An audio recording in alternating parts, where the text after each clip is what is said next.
السلام علیکم ورحمۃ اللہ وبرکاتہ۔ ان الحمد للہ نحمده ونستعینه ونستغفره ونؤمن به ونتوکل علیہ ونعوذ باللہ من شرور انفسنا ومن سیئات اعمالنا من يهده الله فلا مضل له ومن يضلل فلا هادي له وأشهد أن لا إله إلا الله وأشهد أن محمدا عبده ورسوله يا أيها الذين آمنوا اتقوا الله حق تقاته ولا تموتن إلا وأنتم مسلمون يا أيها الناس اتقوا ربكم الذي خلقكم من نفس واحدة وخلق منها زوجها وبث منهما رجالا كثيرا ونساء واتقوا الله الذي تساءلون به والأرحام إن الله كان عليكم رقيبا يا أيها الذين آمنوا اتقوا الله وقولوا قولا سديدا يصلح لكم أعمالكم ويغفر لكم ذنوبكم ومن يطع الله ورسوله فقد فاز فوزا عظيما أما بعد فإن خير الحديث كتاب الله وخير الهدي هدي محمد صلى الله عليه وسلم وشر الأمور محدثاتها وكل محدثة بدعة وكل بدعة ضلالة وكل ضلالة في النار أعوذ بالله من الشيطان الرجيم بسم الله الرحمن الرحيم ولا تسعر خدك للناس ولا تمشي في الأرض مرحا ان اللہ لا يحب كل مختال فخور۔ معزز و محترم دینی و ملی بھائی، پردہ نشین خواتین اسلام، ہر طرح کی تعریف، حمد و ثنا، بڑائی، بزرگی، عظمت و کبریائی اس اللہ رب العزت کے لیے لائق و زیبا ہے جو تنہا اس پوری کائنات کا خالق، مالک، مربی اور پالنہار ہیں۔ بعدہ انگنت بے شمار لاتعداد درود و سلام نازل ہوں اللہ رب العالمین کے بھیجے ہوئے تمام انبیاء پر، خصوصاً نبی آخر الزماں احمد مجتبیٰ محمد الرسول اللہ صلی اللہ علیہ وسلم پر، جن کی انتھک کوششوں کے نتیجے میں ہم تک دین اسلام پہنچا۔ محترم بھائیوں، جیسا کہ ابھی آپ نے سنا کہ آج کے اس درس میں جس موضوع پر چند منٹ میں آپ کے سامنے جو باتیں پیش کرنے کی کوشش کروں گا وہ ہے غرور، ایک اخلاقی جرم۔ اسی مناسبت سے قرآن مجید سورہ لقمان کی ایک آیت کی میں نے تلاوت کی ہے۔ محترم بھائیوں، جس آیت کریمہ کی میں نے تلاوت کی ہے یہ آیت کریمہ سورہ لقمان کی ہے۔ حضرت لقمان حکیم علیہ السلام نے اپنے بیٹے کو چند نصیحتیں کی تھیں، تو اللہ رب العالمین نے ان کی ان قیمتی نصیحتوں کو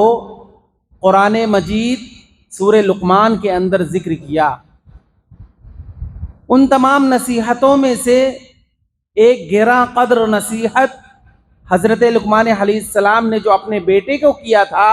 وہ اس آیت میں ہے کہ لقمان حکیم علیہ السلام نے اپنے بیٹے سے کہا تھا، بیٹا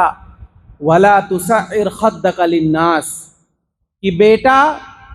تم لوگوں کے سامنے اپنے گال کو پھلا کر کے نہ آیا کرو، وَلَا تَمْشِ فِي الْأَرْضِ مَرَحًا، اور زمین میں اترا کر نہ چلو، إِنَّ اللَّهَ لَا يُحِبُّ كُلَّ مُخْتَالٍ فَخُورٍ، اس لیے کہ اللہ رب العالمین غرور کرنے والے کو، تکبر کرنے والے کو، گھمنڈ کرنے والے کو پسند نہیں کرتا ہے۔ تو اس آیت کریمہ میں لقمان حکیم علیہ السلام اپنے بیٹے کو عاجزی اختیار کرنے کی، تواضع اختیار کرنے کی نصیحت کر رہے ہیں اور غرور سے، گھمنڈ سے اور تکبر سے منع کر رہے ہیں۔ محترم بھائیو، آئیے سب سے پہلے ہم یہ دیکھتے ہیں غرور کیا ہے، تکبر کا مطلب کیا ہے۔ تکبر اور غرور کا مطلب یہ ہے خود کو بڑا سمجھنا، اپنے آپ کو بہت بڑا سمجھنا، اور اپنے آپ کو اتنا ہی بڑا سمجھنا جتنا کہ سامنے والے کو چھوٹا سمجھنا۔ یعنی میرے بھائی یا میرے رشتہ دار، میرے دوست اور احباب، یہ سب مجھ سے چھوٹے ہیں، میں ان سے بڑا ہوں۔ یہ سوچ، یہ ذہن، یہ مزاج تکبر کہلاتا ہے، اور یہ مزاج جس انسان کے اندر پایا جائے ایسا انسان متکبر اور گھمنڈی کہلاتا ہے۔ غرور اور تکبر یہ اللہ کی صفت ہے۔ کبریائی اگر زیب دیتی ہے تو یہ اللہ رب العالمین کو زیب دیتی ہے۔ کبریائی اگر شایان شان ہے تو یہ اللہ رب العالمین کے شایان شان ہے۔ اللہ رب العالمین نے کہا وَلَهُ الْكِبْرِيَاءُ فِي السَّمَاوَاتِ وَالْأَرْضِ، کہ آسمان اور زمین میں حقیقی بڑائی اگر کسی کے لیے سزاوار ہے تو وہ اللہ رب العالمین ہے۔ وَهُوَ الْعَزِيزُ الْحَكِيمُ، اور اللہ رب العالمین ہی غالب اور حکمت والا ہے۔ اور مخلوق کے لیے یہ ایک بہت بڑا عیب ہے، مخلوق کے لیے یہ ایک بہت بڑی کمزوری ہے، مخلوق کے لیے یہ ایک بہت بڑا دھبا ہے کہ ایک انسان دوسرے انسان کے سامنے یہ کہتا پھرے انا خیر منہ، میں اس سے اچھا ہوں، انا خیر منہ، میں اس سے بہتر ہوں۔ یہ مخلوق کے لیے ایک بہت بڑا عیب ہے۔ اللہ رب العالمین بیان فرماتا ہے، حدیث قدسی ہے،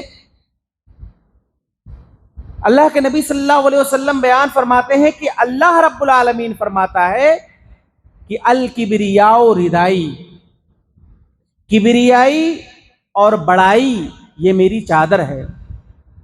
والعظمت ازاری، اور عظمت یہ میرا ازار ہے۔ اللہ نے کہا فمن نازعنی واحدا منہما عذبتہ، تو اے لوگوں سنو، ان دونوں چیزوں میں سے، مخلوق میں سے اگر کوئی شخص مجھ سے چھیننے کی کوشش کرے گا تو ایسے شخص کو میں سخت سزا دوں گا۔ اور ایک روایت کے اندر ہے القیتہ فی جہنم، ایسے شخص کو میں جہنم کے اندر داخل کر دوں گا۔ تو یہ تکبر، غرور اور گھمنڈ یہ بہت بری صفت ہے۔ آپ قرآن مجید کو پڑھیے، قرآن مجید کے اندر اللہ رب العالمین نے متعدد مقامات پر اس کی مذمت بیان فرمائی ہے۔ آپ دیکھیے کہیں پر تو اللہ رب العالمین نے اس انداز میں کہا انہ لا یحب المستکبرین، جو اپنے دل میں تکبر کو پالتا ہو، جس کے مزاج میں تعلی ہو، جس کے مزاج میں غرور ہو، جو اپنے آپ کو بہت بڑا سمجھتا ہو، اللہ رب العالمین کی نگاہ میں ایسا شخص ناپسندیدہ ہے۔ اللہ رب العالمین کا پیارا بندہ کبھی وہ نہیں ہو سکتا۔ اور ایک دوسرے مقام پر اللہ رب العالمین نے بیان فرمایا، کہا ان الذین یستکبرون عن عبادتی سیدخلون جہنم داخرین، کہ میرے بندوں میں وہ لوگ جو میری عبادتوں کا انکار کرتے ہیں، غرور کرتے ہیں، گھمنڈ کرتے ہیں، تکبر کرتے ہیں، ایسے لوگ ضرور بالضرور جہنم کے اندر داخل ہوں گے۔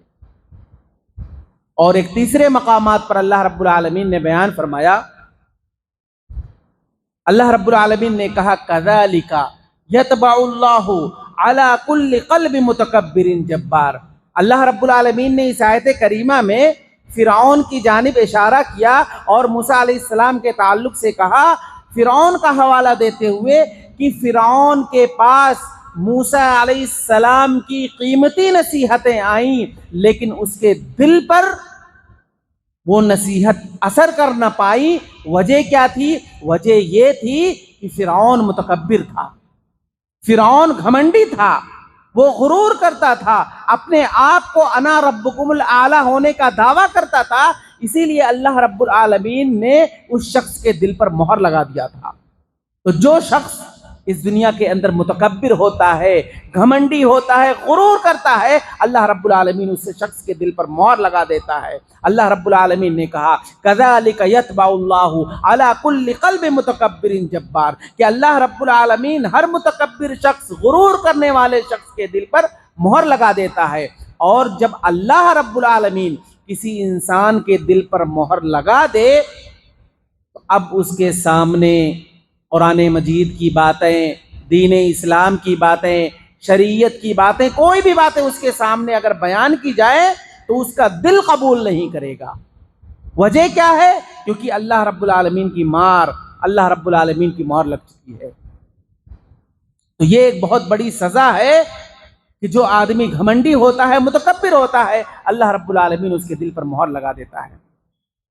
محترم بھائیوں، تکبر اور غرور یہ ایسی مذموم صفت ہے کہ کائنات میں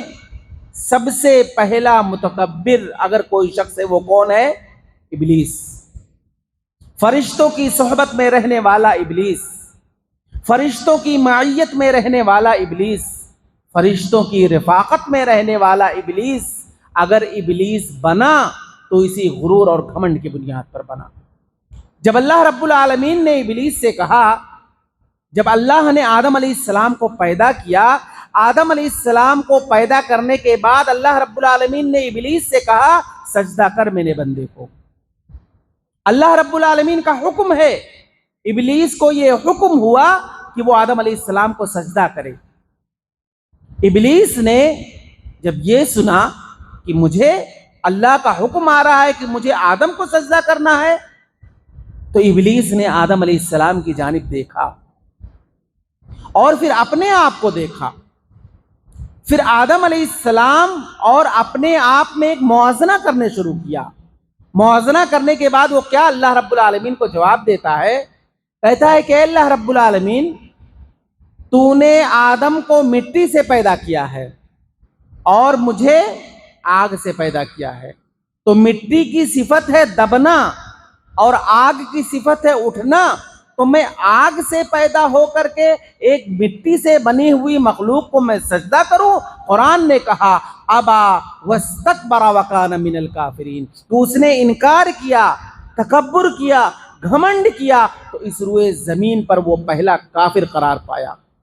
تو ابلیس جنت سے دھتکارا گیا، جنت سے نکالا گیا، جنت سے بھگایا گیا، کس چیز کی بنیاد پر؟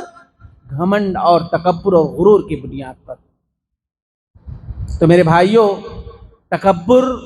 غرور اور گھمنڈ یہ بہت بری صفت ہے، ہم سب کو اس چیز سے بچنا چاہیے۔ ہمارے بہت سارے بھائی ایسے ہیں جو نہیں سمجھ پاتے ہیں، ہمارے بہت سارے بھائی ایسے ہیں جو گھمنڈی ہوتے ہیں، متکبر ہوتے ہیں، ان کے اندر غرور ہوتا ہے، لیکن وہ یہ سمجھ نہیں پاتے ہیں کہ میں متکبر ہوں یا آیا میرے اندر گھمنڈ ہے یا نہیں گھمنڈ ہے۔ بسا اوقات ایسا بھی ہوتا ہے، نہیں جانتے ہیں، غیر شعوری طور پر بہت ساری علامتیں اور بہت ساری صفات ان کے اندر پائی جاتی ہیں،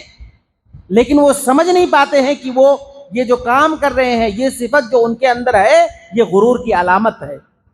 تو میں آپ کے سامنے ابھی کچھ علامتوں کا ذکر کروں گا، کچھ ایسی صفات بیان کروں گا جو اخلاق کے منافی ہیں، کچھ ایسے مظاہر کا ذکر کروں گا، اگر وہ سارے مظاہر، وہ سارے صفات، وہ ساری علامتیں اگر کسی آدمی کے اندر پائی جا رہی ہیں تو اس کا مطلب یہ ہے کہ وہ آدمی متکبر اور گھمنڈی ہے۔ اور اگر وہ ساری علامتیں جو ابھی میں بیان کرنے والا ہوں، اگر وہ ساری علامتیں نہیں پائی گئیں، ان میں سے اگر کوئی ایک صفت یا ایک مظہر بھی پایا گیا تو اس کا مطلب یہ ہے کہ اس آدمی کے دل میں، اس آدمی کے سینے میں تکبر کے جراثیم پل رہے ہیں، اسے نکالنے کی ضرورت ہے۔ آئیے دیکھتے ہیں وہ کون سے ایسے مظاہر ہیں، وہ کون سے ایسی صفات ہیں، وہ کون سی ایسی علامتیں ہیں۔ تکبر کا پہلا مظہر دوسروں کو حقیر سمجھنا۔ تکبر کی پہلی علامت کیا ہے؟ دوسروں کو حقیر سمجھنا، دولت کی بنیاد پر، خاندانی جاہ و منصب کی بنیاد پر، عزت و شہرت کی بنیاد پر، حسن و جمال کی بنیاد پر، عہدے کی بنیاد پر، کہ میرے پاس دولت ہے، میں ایسے لوگوں کو حقارت کی نگاہ سے دیکھتا ہوں جن کے پاس دولت نہیں ہے، وہ غریب ہے۔ عزت و شہرت کی بنیاد پر کہ میری معاشرے کے اندر بہت عزت ہے، معاشرے کے اندر میری بہت شہرت ہے، لیکن بہت زیادہ لوگ مجھے جانتے اور پہچانتے ہیں، میرا خاندان بڑا ہی اونچا ہے، تو میں ایسے لوگوں کو حقارت کی نگاہ سے دیکھتا ہوں جن کے پاس کوئی عزت اور شہرت نہیں ہے۔ حسن و جمال کی بنیاد پر کہ اللہ رب العالمین نے مجھے بہت خوبصورت بنایا ہے، تو میں ایسے لوگوں کو حقارت کی نگاہ سے دیکھتا ہوں جو خوبصورت نہیں ہے۔ خاص طور سے یہ صفت عورتوں کے اندر پائی جاتی ہے کہ اگر اللہ رب العالمین نے انہیں حسن و جمال عطا کیا ہے، اللہ رب العالمین نے انہیں خوبصورت بنایا ہے، تو وہ ایسی عورتیں جو غریب قسم کی ہوتی ہیں یا خوبصورت تھوڑا کم ہوتی ہیں، تو وہ عورتیں نہیں چاہتی ہیں کہ ان کی مجلسوں کے اندر ایسی عورتیں آ کر کے بیٹھیں۔ عہدے کی بنیاد پر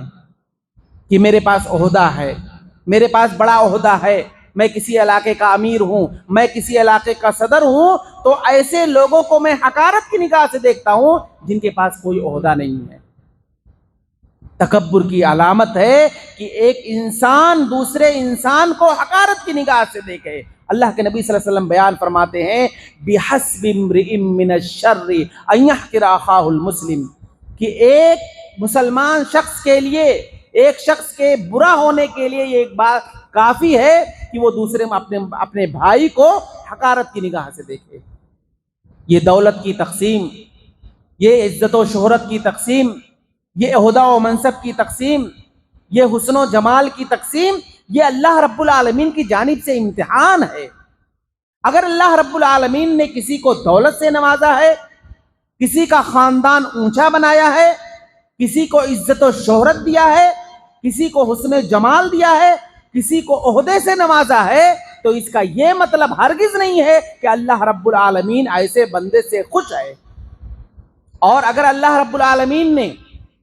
کسی کو دولت سے محروم کر دیا ہے، کسی کو عزت و شہرت سے محروم کر دیا ہے، کسی کو حسن و جمال سے محروم کر دیا ہے، کسی کو عہدے سے محروم کر دیا ہے، تو اس کا یہ مطلب ہرگز نہیں ہے کہ اللہ رب العالمین ایسے بندے سے ناراض ہے۔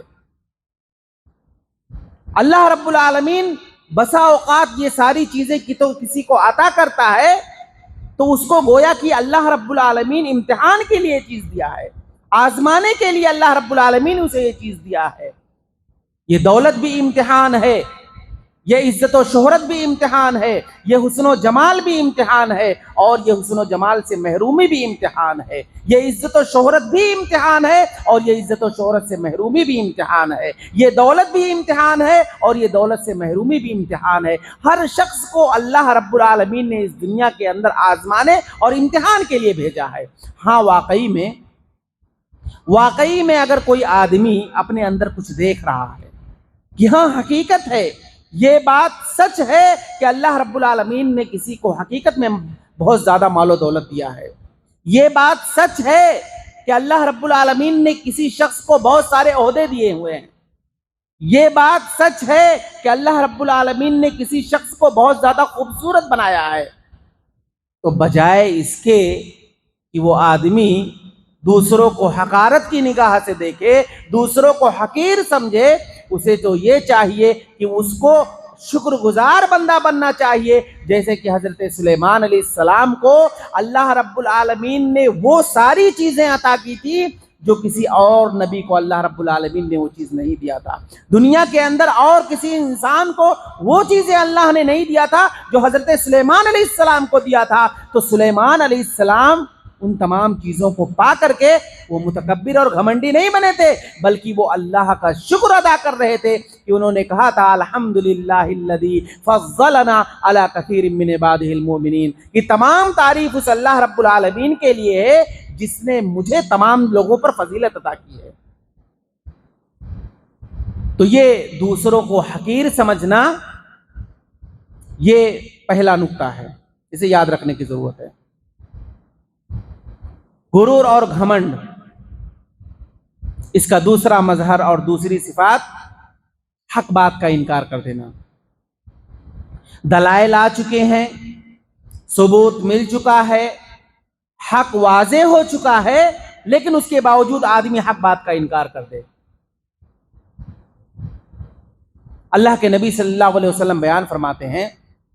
کہ لا يدخل الجنۃ من کان فی قلبہ مثقال ذرۃ من خردل من کبر، کہ ایسا آدمی جنت میں داخل نہیں ہو سکتا ہے جس آدمی کے دل میں رائی کے دانے کے برابر بھی کبر ہو۔ ایسا آدمی جنت میں داخل نہیں ہو سکتا ہے۔ ایک آدمی نے اللہ کے نبی صلی اللہ علیہ وسلم سے کہا کہ اللہ کے نبی صلی اللہ علیہ وسلم ان الرجل يحب ان يكون ثوبه حسنا ونعله حسنا، کہ ایک آدمی کی تمنا یہ ہوتی ہے، ایک آدمی کی خواہش یہ ہوتی ہے کہ اس کے کپڑے خوبصورت ہوں، اس کے جوتے اور چپل خوبصورت ہوں۔ وہ خوبصورتی کو پسند کرتا ہے، اچھے لباس کو پسند کرتا ہے، اچھے اور خوبصورت جوتے اور چپل کو پہننا وہ پسند کرتا ہے۔ تو کیا یہ بھی غرور اور گھمنڈ اور تکبر ہے؟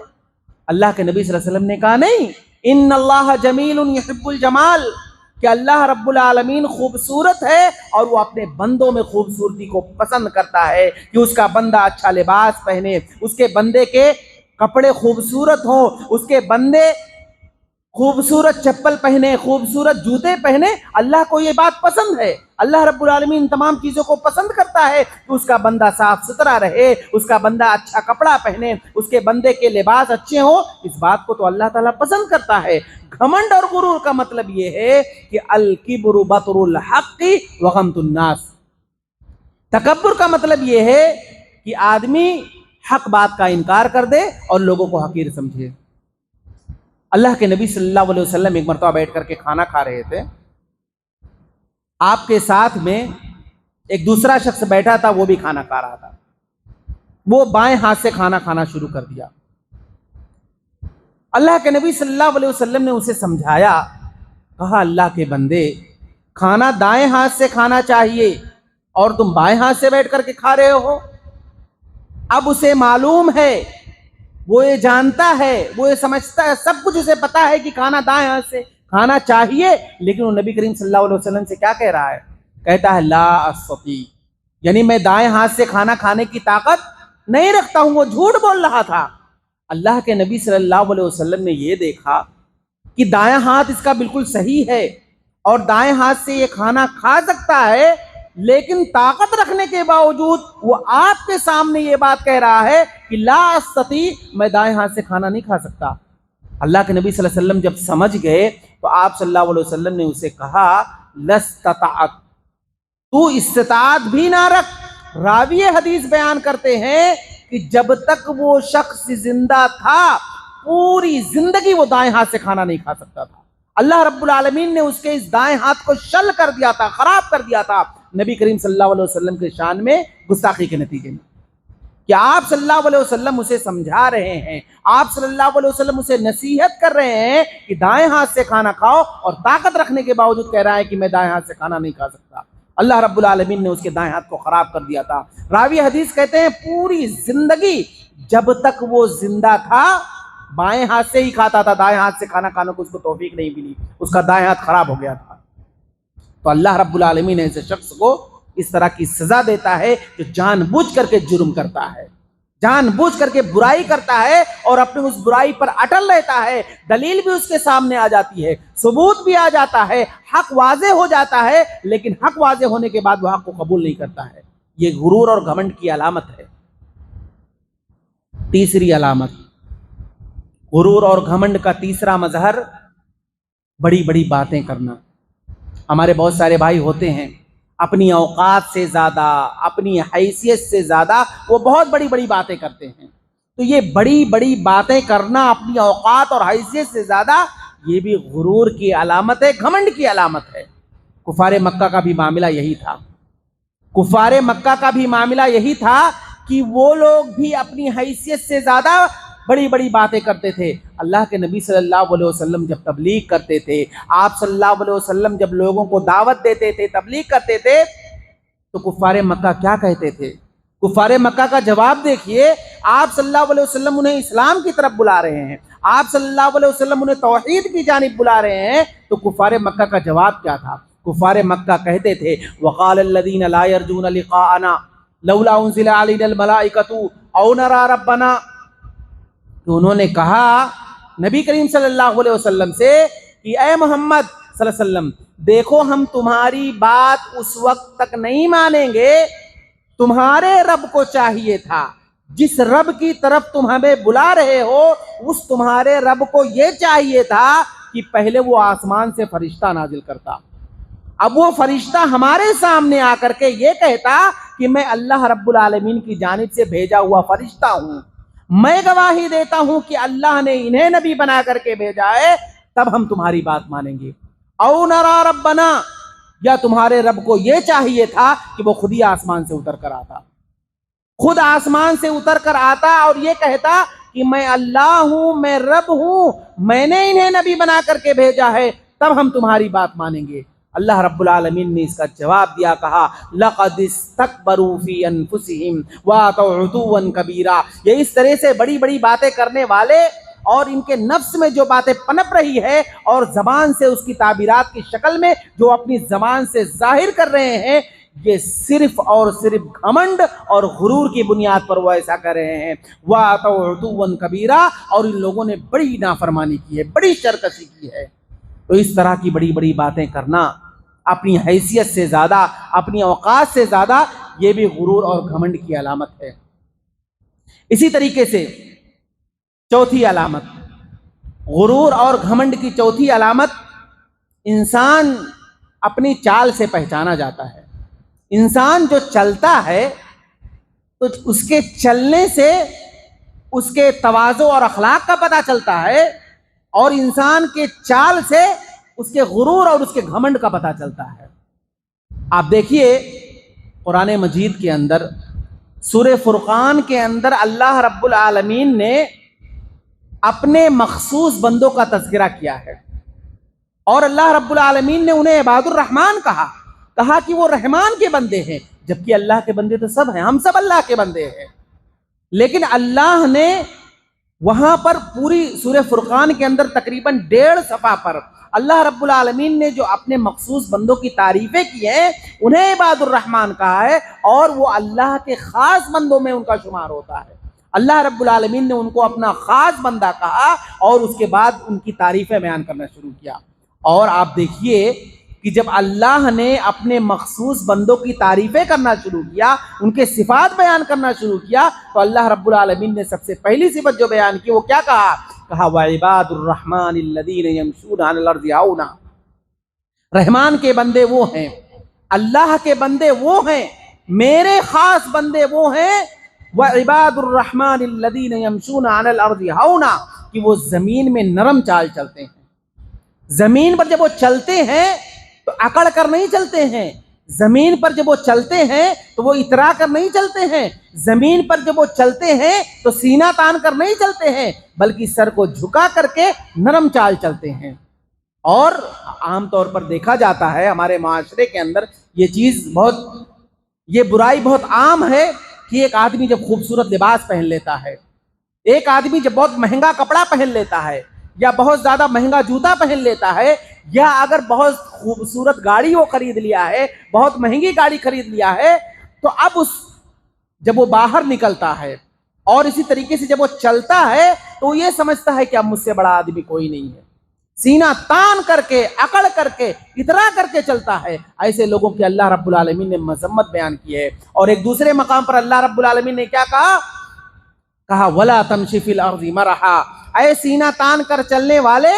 زمین میں سینہ تان کر اترا کر نہ چلو، کیوں؟ انک لن تخرق الارض ولن تبلغ الجبال طولا، اس لیے کہ سینہ تان کر چلنے سے نہ تم زمین کے سینے کو چاک کر سکتے ہو، نہ تم پہاڑ کی بلندی تک پہنچ سکتے ہو، تو تمہارا اکڑ کر چلنا اور سینہ تان کر چلنے کا کوئی فائدہ نہیں ہے۔ اللہ رب العالمین نے سینہ تان کر، اکڑ کر اور اترا کر چلنے والوں کی مذمت بیان کی ہے، اور اللہ رب العالمین نے نرم چال چلنے والے کو، اپنا سر جھکا کر کے نرم چال جو چلتے ہیں، اللہ رب العالمین نے انہیں اپنے خاص بندوں میں شمار کیا ہے۔ تو یہ چوتھی صفت اکڑ کر چلنا۔ اسی طریقے سے پانچویں صفت لوگوں سے مسکرا کر نہ ملنا، تکبر کی یہ پانچویں علامت ہے۔ ہوتا یہ ہے کہ ایک آدمی اپنے دوسرے شخص کو، اپنے دوسرے ساتھی کو پہچانتا ہے۔ ایک محلے میں لوگ رہتے ہیں، مسجدوں کے اندر نماز پڑھنے بھی آتے ہیں، ایک دوسرے کو لوگ پہچانتے ہیں، سب کچھ، لیکن وہ اگر کہیں کسی دوسری جگہ پر راستے میں چلتے پھرتے دور سے دیکھتے ہیں، یا کسی تیسرے جگہ کسی ایسے مقام پر ان دونوں کی آپس میں ملاقات ہوتی ہے، جانتے ہیں، پہچانتے ہیں، لیکن جب آمنا اور سامنا دونوں کا جب ہوتا ہے تو دیکھ کر کے چہرہ پھیر لیتے ہیں، اگنور کر کے نکل جاتے ہیں۔ جب کبھی دیکھتے ہیں اور سامنے والے کو پہچان بھی جاتے ہیں کہ یہ تو فلاں محلے کا ہے، یہ تو ہمارے محلے میں رہتا ہے، یہ ہماری مسجد میں 5 وقت کی نماز پڑھنے آتا ہے، سب کچھ پتا ہے، لیکن اسی کو دیکھ کر کے مسکراتے نہیں ہیں، بلکہ اسے دیکھ کر کے چہرہ پھیر کر کے، منہ پھیر کر کے وہ نکل جاتے ہیں۔ یہ بھی تکبر اور غرور کی علامت ہے۔ اللہ کے نبی صلی اللہ علیہ وسلم نے کہا، لا تحقرن من المعروف شیئا ولو ان تلقى اخاك بوجه طلیق، کہ تم کسی نیکی کو حقیر مت سمجھو، تم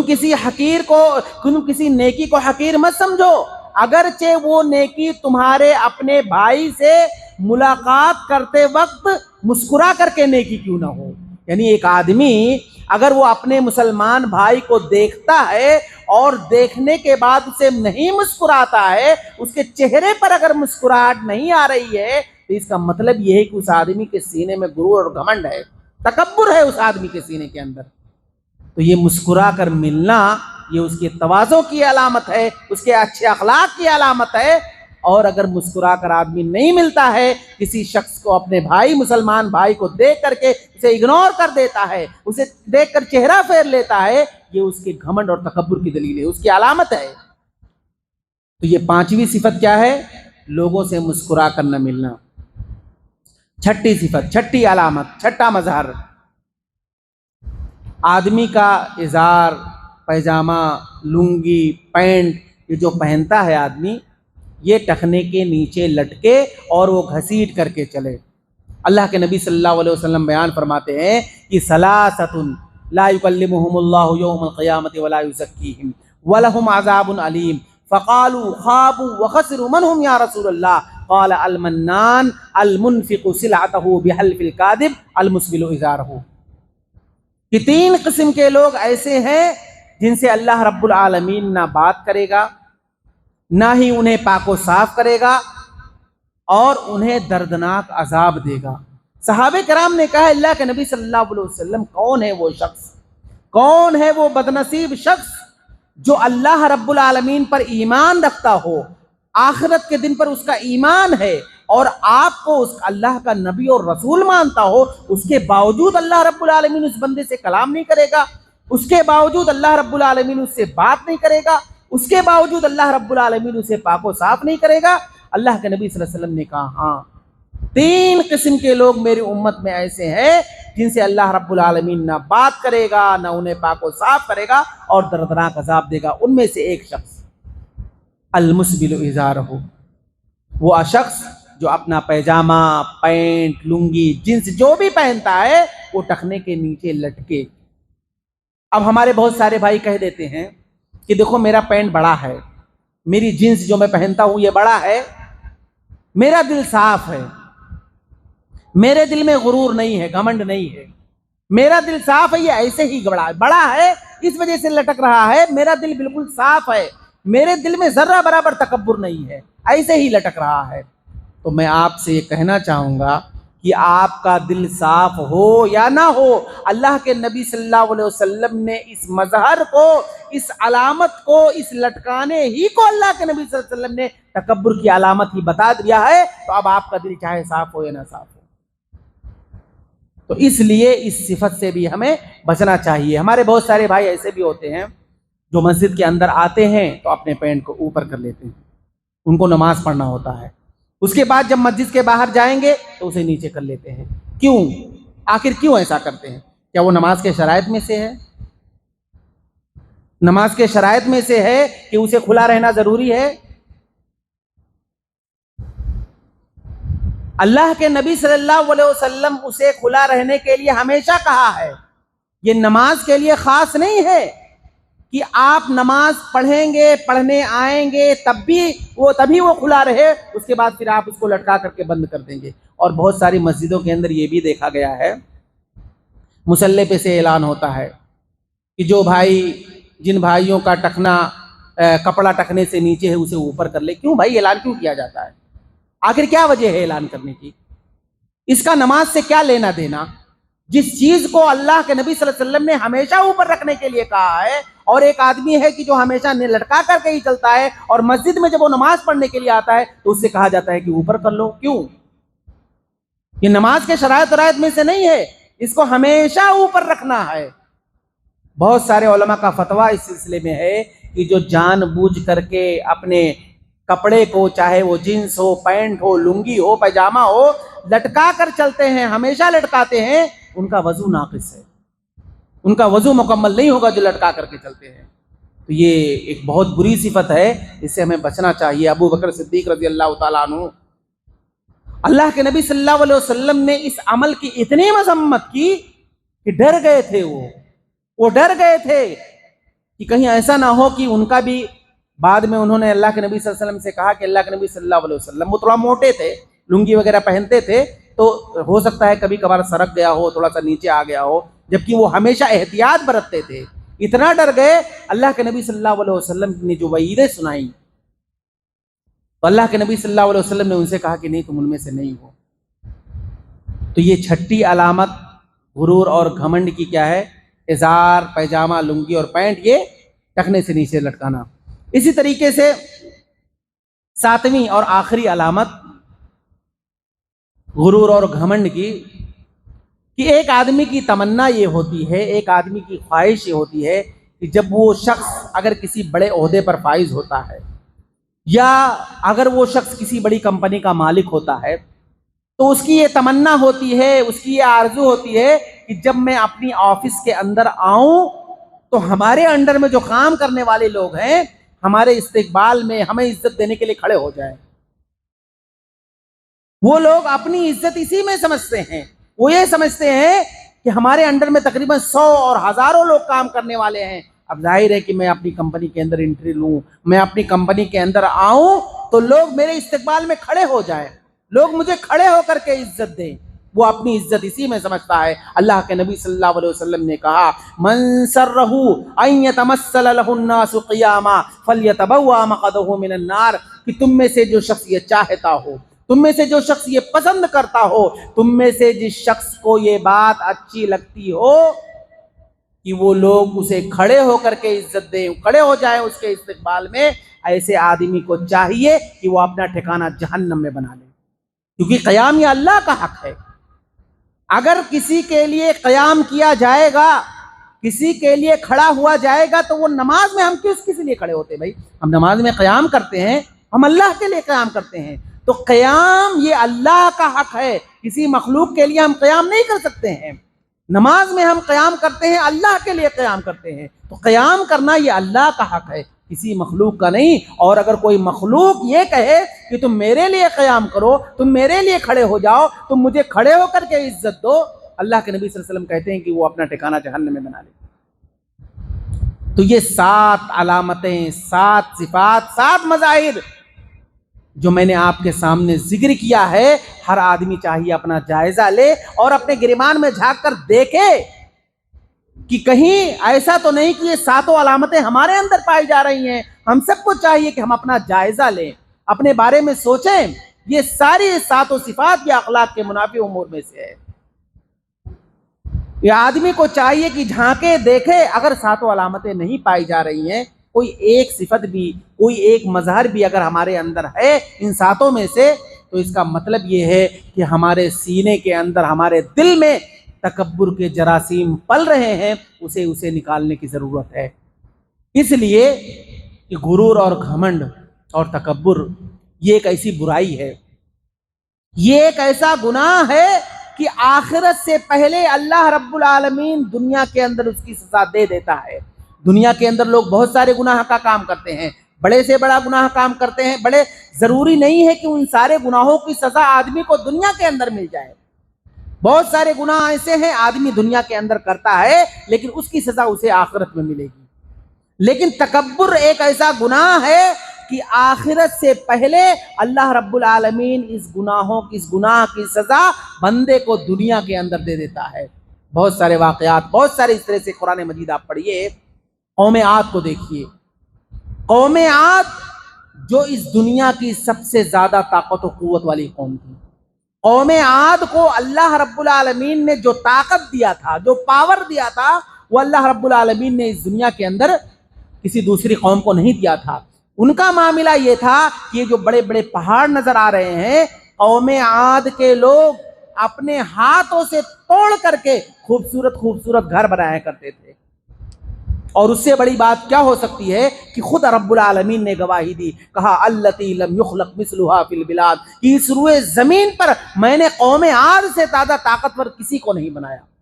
تو جو قوم عاد کو اللہ رب العالمین نے اتنا طاقت دیا، اتنا طاقت و قوت دیا، اتنا پاور دیا، تو ان لوگوں نے کیا کیا؟ جب وہ طاقت پا بیٹھے اور طاقت کو حاصل کیا تو اس وقت انہوں نے کیا کہا من اشد منا قوہ، دنیا والوں کو چیلنج کرنے لگے اور کہنے لگے من اشد منا قوہ، کون ہے ہمارے جیسا طاقتور جو آئے ہم سے مقابلہ کرے۔ اللہ رب العالمین کو ان کی یہ ادا پسند نہ آئی، اللہ رب العالمین نے انہیں ہواؤں کے ذریعے سے ہلاک کر دیا۔ آپ کو سورہ حاقہ پڑھیے، اللہ رب العالمین نے کہا فَأَمَّا عَادٌ فَأُهْلِكُوا بِرِيحٍ صَرْصَرٍ عَاتِيَةٍ سَخَّرَهَا عَلَيْهِمْ 7 لَيَالٍ و8 أَيَّامٍ حُسُومًا فَتَرَى الْقَوْمَ فِيهَا سَرْعَىٰ كَأَنَّهُمْ أَعْجَازُ نَخْلٍ خَاوِيَةٍ فَهَلْ تَرَىٰ لَهُم مِّن بَاقِيَةٍ، کہ اللہ رب العالمین نے کہا کہ ہم نے قوم عاد کو پر مسلسل 7 دن اور 7 راتیں آندیاں چلائی،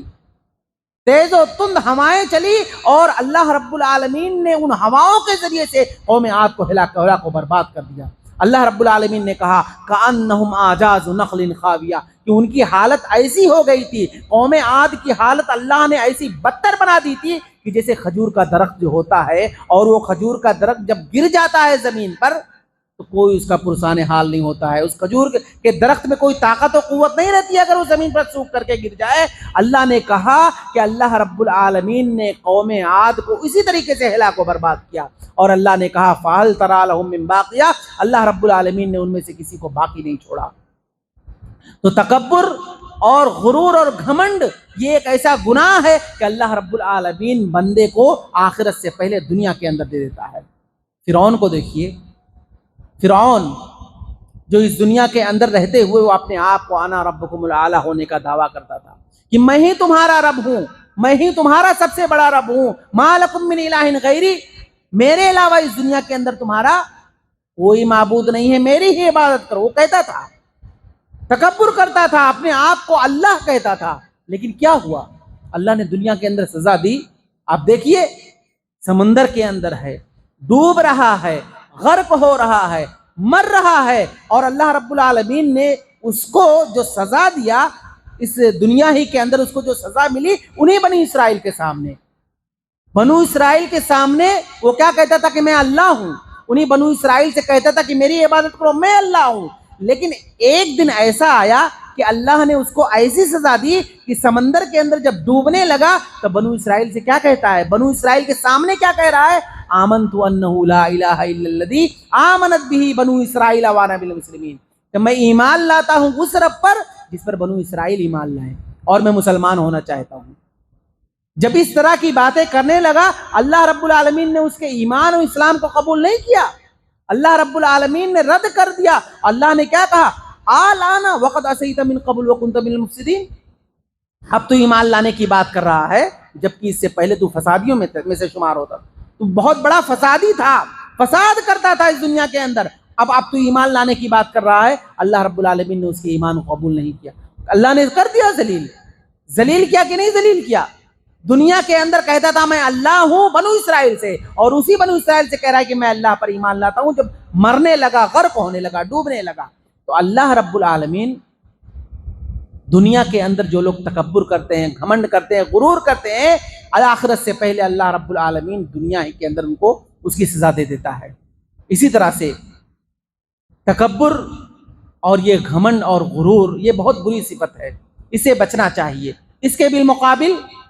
ہمیں اپنے اخلاق کو درست کرنا چاہیے، اسی طریقے سے اپنے اندر تواضع پیدا کرنا چاہیے، انکساری پیدا کرنا چاہیے، عاجزی پیدا کرنا چاہیے۔ اللہ کے نبی صلی اللہ علیہ وسلم کو دیکھیے، پہلے آپ یہ سوچئے کہ آپ کتنے بڑے تھے، آپ یہ سوچئے کہ آپ کا مقام کتنا بڑا تھا، کتنے بڑے تھے، لیکن اس کے باوجود آپ کے اندر کوئی گھمنڈ، کوئی غرور، کوئی تکبر، کچھ بھی نہیں۔ اللہ کے نبی صلی اللہ علیہ وسلم نے بیان فرمایا، کہا ان اللہ تبارک و تعالی اوحی الی ان تواضعوا، کہ اللہ رب العالمین نے میری جانب وحی کی ہے کہ اے اللہ کے بندو تم تواضع اختیار کرو، عاجزی اختیار کرو، ایسی تواضع اختیار کرو حتی لا یفخر احد علی احد، کہ سماج میں کوئی شخص ایسا باقی نہ رہے کہ کوئی شخص کسی دوسرے شخص پر فخر کرے، ولا یبغی احد علی احد، اور سماج کے اندر کوئی ایسا شخص باقی نہ رہے جو اسی تکبر اور گھمنڈ کی بنیاد پر کسی دوسرے پر ظلم کرے۔ اللہ کے نبی صلی اللہ علیہ وسلم نے کہا کہ اللہ نے میری جانب وحی کی ہے، تو ہمیں اچھے اخلاق پیدا کرنے کی ضرورت ہے۔ آپ دیکھیے نبی کریم صلی اللہ علیہ وسلم کو، نبی کریم صلی اللہ علیہ وسلم کا معاملہ یہ تھا کہ آپ راستے پر چلتے تھے، سڑک سے گزرتے تھے، چھوٹے چھوٹے بچے کھیل رہے ہوتے تھے، چھوٹے چھوٹے بچے کھیل رہے ہوتے تھے، اللہ کے نبی صلی اللہ علیہ وسلم آگے بڑھ کر کے ان کو سلام کیا کرتے تھے، آپ صلی اللہ علیہ وسلم خود ان چھوٹے چھوٹے بچوں کو سلام کیا کرتے تھے۔ یہاں تک کہ روایت کے اندر آتا ہے، انس بن مالک رضی اللہ تعالیٰ عنہ، انس بن مالک رضی اللہ تعالیٰ عنہ بیان کرتے ہیں، آج دیکھیے ہمارا معاملہ کیا ہے۔ آج ہمارا معاملہ یہ ہے کہ لوگ کیا سمجھتے ہیں کہ اگر کوئی آدمی بڑا بن گیا ہے، اس کے پاس دولت ہو گئی ہے، اس کے پاس روپے اور پیسے ہو گئے ہیں، اس کو کوئی بہت بڑا عہدہ مل گیا ہے، یا کوئی بہت بڑی کمپنی کا اگر وہ مالک ہو گیا ہے، تو لوگ اس سے ڈائریکٹ نہیں مل سکتے ہیں، اور وہ اپنی عزت اسی میں سمجھتا ہے۔ اگر کوئی شخص ڈائریکٹ اس کے آفس میں چلا گیا، اس سے مل لے، اس کی عزت کم ہو جائے گی، وہ تیسرے آدمی سے ملے، پھر وہ اس سے ملوائے گا۔ یہ معاملہ آج دنیا کا معاملہ ہے۔ اللہ کے نبی صلی اللہ علیہ وسلم کا معاملہ یہ تھا۔ انس بن مالک رضی اللہ تعالیٰ عنہ کہتے ہیں، کانت الامۃ من اماء المدینۃ لتاخذ بید رسول اللہ صلی اللہ علیہ وسلم فتنطلق به حیث شاءت، کہ مدینہ کی لونڈیوں میں سے کوئی لونڈی آتی، اللہ کے نبی صلی اللہ علیہ وسلم کے آستین کو پکڑ کر کے جہاں چاہتی لے جاتی، اسے ستایا گیا ہوتا، اس کے مالک اس کو پریشان کیے ہوئے ہوتے، تو وہ ساری شکایتیں اللہ کے نبی صلی اللہ علیہ وسلم کے پاس ڈائریکٹ لے کر کے آتی تھی، آپ صلی اللہ علیہ وسلم سے ڈائریکٹ ملاقات کرتی تھی، اور پھر اللہ کے نبی صلی اللہ علیہ وسلم کے پاس کھڑی رہ کر کے جتنا دیر چاہتی گفتگو کرتی، اور اسی طریقے سے کیا ہے، اپنے اس مسئلے کو حل کرنے آنے کے لیے نبی کریم صلی اللہ علیہ وسلم کے پاس آتی، اپنے مسئلے کو بیان کرتی، اور اس کے مالک جو اس کو ستاتے تھے، پریشان کرتے تھے، وہ ساری باتیں رکھتی تھی۔ اللہ کے نبی صلی اللہ علیہ وسلم کبھی اسے منع نہیں کرتے تھے۔ آپ صلی اللہ علیہ وسلم ہمیشہ اس کی بات کو سنتے تھے۔ تو یہ ہوتا ہے اخلاق، اچھا اخلاق۔ اور یہ ساری باتیں اگر یہ آدمی اگر کہے کہ نہیں مجھ سے آدمی ڈائریکٹ نہیں مل سکتا ہے، اور تو گویا کہ اخلاق کے منافی امور میں سے ہے۔ آدمی کو اپنا اخلاق اچھا درست کرنا چاہیے، اور تکبر سے دور رہنا چاہیے۔ آپ دیکھیے دنیا کے اندر جتنے لوگوں نے تکبر کیا، گھمنڈ کیا، غرور کیا، اللہ رب العالمین نے ان کو سزائیں دی، اللہ رب العالمین نے انہیں ہلاک و برباد کیا۔ لیکن جن لوگوں نے اپنے اندر اپنا اخلاق درست کیا، اپنا اچھا اخلاق بنایا، اور اسی طریقے سے ان کا رویہ، ان کے معاملات اچھے رہے، اللہ رب العالمین نے ان کو عزت دی۔ آپ نبی کریم صلی اللہ علیہ وسلم کے بعد صحابہ کرام کی زندگی کو آپ پڑھیے، تابعین کی زندگی کو پڑھیے، تبع تابعین کی زندگی کو، محدثین کی زندگی کو پڑھیے۔ جن لوگوں نے اپنے اچھے اخلاق کو، اپنا اخلاق بلند کیا، اللہ رب العالمین نے ان کے مقام کو بلند کیا۔ میں ایک واقعہ بیان کر کے اپنی بات ختم کرتا ہوں۔ جو ہے چونکہ میرا وقت ہو چکا ہے، آپ جانتے ہیں علامہ ابن باز رحمہ اللہ، علامہ ابن باز رحمہ اللہ جس کو لوگ جانتے ہیں، یہ سمجھتے ہیں کہ سعودی عرب کے مفتی، وہ سعودی عرب کے مفتی نہیں بلکہ وہ عالم اسلام کے مفتی ہیں، عالم اسلام کے مفتی تھے۔ جب تک وہ زندہ تھے فتوے کی ضرورت پڑتی تھی لوگ ان کی جانب رجوع کرتے تھے، اور جب ان کا انتقال ہو گیا تو آج بھی اگر فتووں کی ضرورت پڑتی ہے تو لوگ ان کی کتابوں کی جانب رجوع کرتے ہیں۔ اب دیکھیے ان کا مقام کتنا، اللہ نے انہیں کتنی عزت دی، ان کا مقام کتنا بلند کہ آج بھی دنیا ان کو یاد کرتی ہے۔ ان کا معاملہ یہ تھا کہ ان کے بہت بڑے مہمان نواز تھے، بہت بڑے مہمان نواز تھے، ان کے یہاں بہت سارے لوگ کھانا کھانے کے لیے آتے تھے، وہ لوگوں کو بلاتے تھے، چاہے وہ ناشتہ ہو، دوپہر کا کھانا ہو یا شام کا کھانا ہو، ان کے یہاں باقاعدہ دسترخوان لگتا تھا، وہ لوگوں کو کھانا بہت زیادہ کھلاتے تھے۔ تو ان کے یہاں غریب قسم کے لوگ بھی آتے تھے، مڈل طبقے کے لوگ بھی آتے تھے، اور بادشاہ کے گھرانے کے لوگ بھی ان کے یہاں کھانا کھانے آتے تھے۔ تو بادشاہ کے گھرانے کے کچھ لوگوں نے علامہ ابن باز سے کہا کہ مفتی صاحب میں یہ چاہتا ہوں، ہم یہ چاہتے ہیں کہ آپ 2 دسترخوان لگائیں، آپ 2 دسترخوان لگائیں، ایک دسترخوان پر عام لوگ بیٹھ کر کے کھانا کھائیں اور دوسرے دسترخوان پر ہم بادشاہ کے گھرانے کے لوگ کھائیں۔ علامہ ابن باز رحمۃ اللہ علیہ نے جواب دیا، کہا کہ دیکھو اگر میرے دسترخوان پر تم کو کھانا کھانا ہے تو انہی غریبوں کے ساتھ کھانا پڑے گا، میں الگ سے تمہارے لیے دسترخوان نہیں لگاؤں گا کہ تم بڑے لوگ ہو تو تم وہاں بیٹھ کر کے کھاؤ، یہ چھوٹے لوگ ہیں، غریب لوگ ہیں تو دوسرے دسترخوان پر کھائیں، میں دوسرا دسترخوان نہیں لگانے والا ہوں، اگر تم کو کھانا ہے تو اسی دسترخوان پہ کھانا پڑے گا۔ یہ ان کا اخلاق تھا، اللہ کے نبی صلی اللہ علیہ وسلم کا اخلاق انہوں نے اپنایا، اور اعلیٰ اخلاق کے اپنایا، اور اللہ کے نبی صلی اللہ علیہ وسلم نے جو باتیں اخلاق کے سلسلے میں بیان کیا ہے، علامہ ابن باز رحمۃ اللہ علیہ کے اندر وہ ساری چیزیں تھیں۔ میں ایک مثال صرف آپ کے سامنے دیا ہوں، اسی لیے اللہ رب العالمین نے ان کو عزت دی، جب تک دنیا کے اندر، جب تک زندہ تھے لوگ ان کی جانب رجوع کرتے تھے، اور آج بھی ان کا مقام بہت اونچا ہے، لوگ ان کی جانب رجوع کرتے ہیں۔ اس لیے ضرورت ہے اس بات کی کہ ہمیں چاہیے کہ ہم اپنے اخلاق کو درست کریں، اپنا اخلاق اچھا بنائیں، اپنا رویہ درست کریں، ہمارے اپنے جو معاملات ہیں، ہمارے گھر والوں کے ساتھ کیسا ہونا چاہیے، ہمارے رشتہ داروں کے ساتھ ہمارا کیسا رویہ ہونا چاہیے، ہمارے پڑوسیوں کے ساتھ ہمارے معاملات کیسے ہونے چاہیے، یہ ساری چیزیں ہمیں سمجھنے کی اور اس پر عمل پیرا ہونے کی ضرورت ہے۔ تبھی لوگ ہم سے قریب ہوں گے، لوگ ہم سے جڑیں گے، لوگ ہم سے دین اسلام کی باتیں سنیں گے۔ لیکن اگر ہمارا اخلاقی درست نہیں ہوگا، ہمارے اندر غرور اور گھمنڈ بھرا ہوگا، تو کوئی ہم سے قریب نہیں آ سکتا ہے۔ اللہ رب العالمین سے دعا ہے کہ اللہ رب العالمین ہم تمام لوگوں کو نیک بنائے، صالح بنائے۔ آمین، وآخر دعوانا الحمدللہ رب العالمین۔